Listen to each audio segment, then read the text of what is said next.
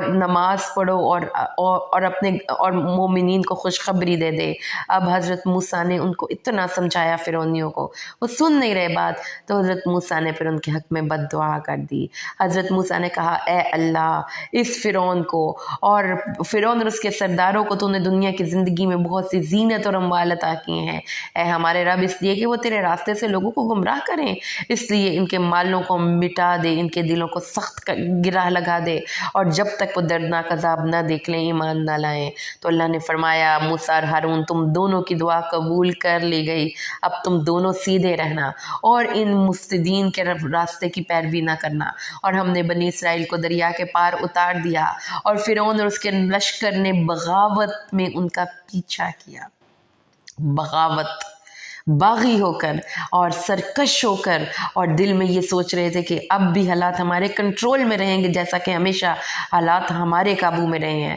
تو اس وقت اس کو غرق نے آ لیا۔ اب ہے اس فرعون کے طاقت کا سورج یکا یک غروب ہوا ہے، وہ صبح بادشاہ تھا اور اس کو پتہ ہی نہیں تھا کہ 2 گھنٹے بعد وہ سمندر میں ڈوب کر مر رہا ہوگا۔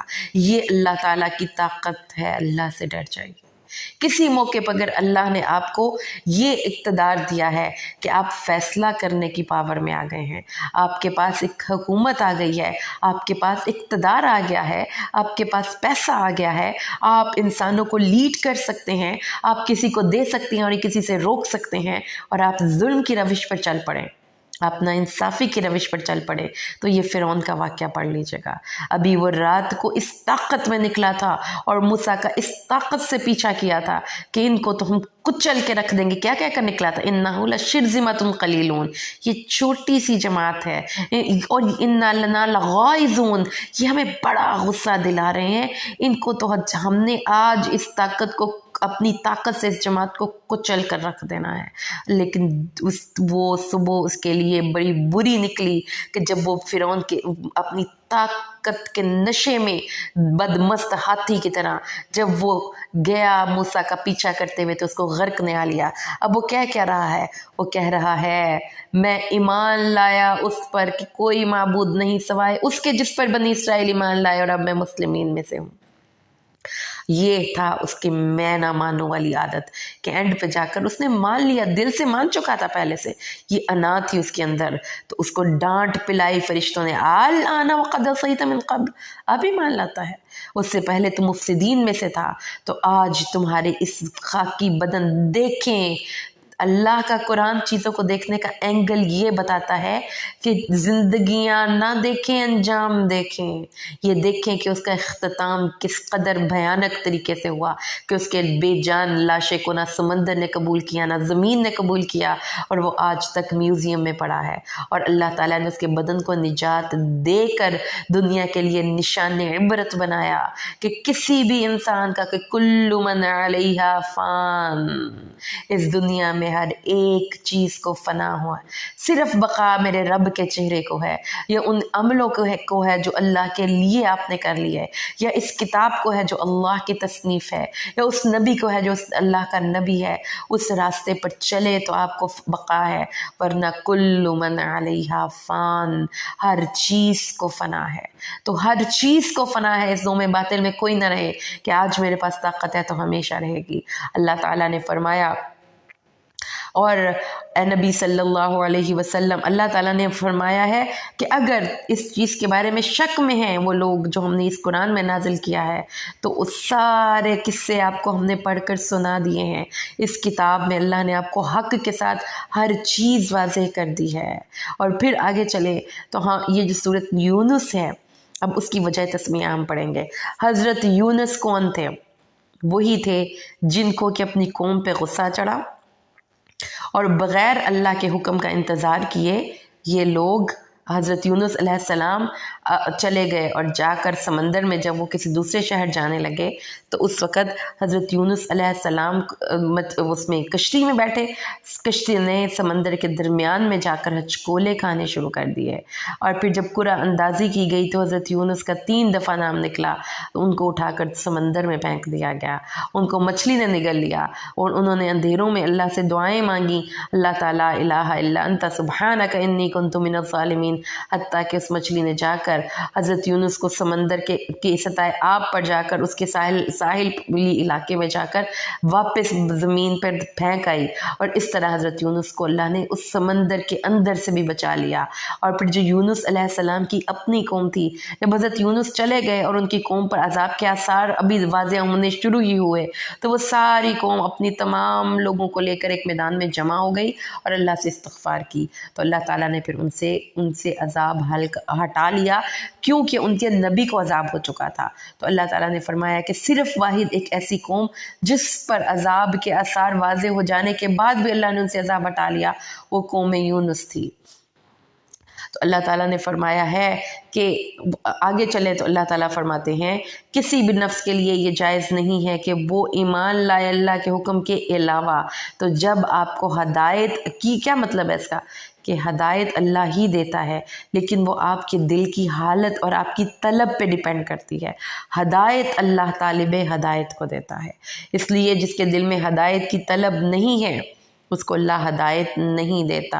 اور اللہ تعالیٰ نے آگے فرمایا، اے نبی صلی اللہ علیہ وسلم کہہ دیجئے، اے انسانوں اگر تم میرے دین کے بارے میں شک میں ہو تو میں ان لوگوں کی عبادت نہیں کرتا جن کی تم اللہ کو چھوڑ کر عبادت کرتے ہو، میں اللہ کی عبادت کرتا ہوں جو تمہیں بھی فوت کرتا ہے، اور میں اس چیز پر مجھے حکم دیا گیا ہے کہ میں ایمان لانے والوں میں سے ہو جاؤں، اور مجھے یہ حکم دیا گیا ہے کہ میں اپنا چہرہ اللہ کے سامنے جھکا کر اللہ کے سامنے یکسو ہو کر اپنا چہرہ متی کر لوں اور میں مشرکین میں سے نہ ہوں۔